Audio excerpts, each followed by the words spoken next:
What's up, everybody? I'm Ricky Fowler, and welcome back to Sam's PT Clinic. And today we will be talking about treating medial epicondylitis.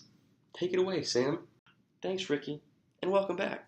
So to break this word down, itis refers to inflammation or swelling, and medial, if we're in anatomical position, refers to the middle or closer to the midline portion. So medial epicondylitis refers to inflammation or swelling of the medial epicondyle of the humerus. And this condition is also known as golfer's elbow, but golfers are not the only people to get this condition. It's just that the golf swing is a common cause of this condition. Other repetitive motions such as throwing a ball, chopping wood, shoveling, using a chainsaw, or really anything that stresses the forearm muscles can lead to medial epicondylitis.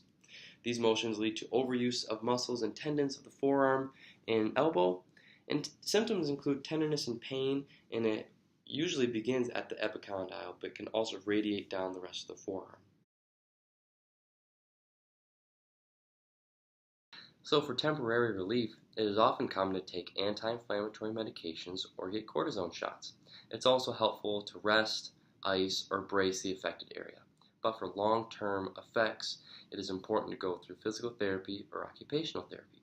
So the exercises I'm about to review help to stretch and strengthen the muscles attached to the tendon. Only stretch when you are pain-free, and use these as a warm-up to the activities that lead to the pain, such as the shoveling or throwing.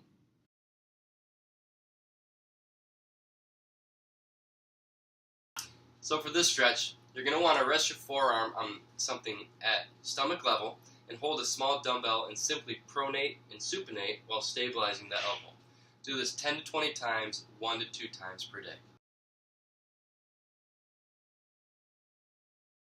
So for this stretch, you want to hold your arm out straight in a supinated position. With the other hand, hold the fingers and pull them down for a nice stretch. Repeat 3 to 5 times, 2 to 3 times per day. That'll work.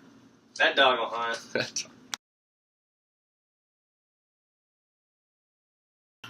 So this stretch is very similar as the previous one. So hold your arm out straight with the arm pronated and pull the fingers down for a nice stretch. Hold for 15 seconds and repeat 2 to 3 times per day, 3 to 5 times.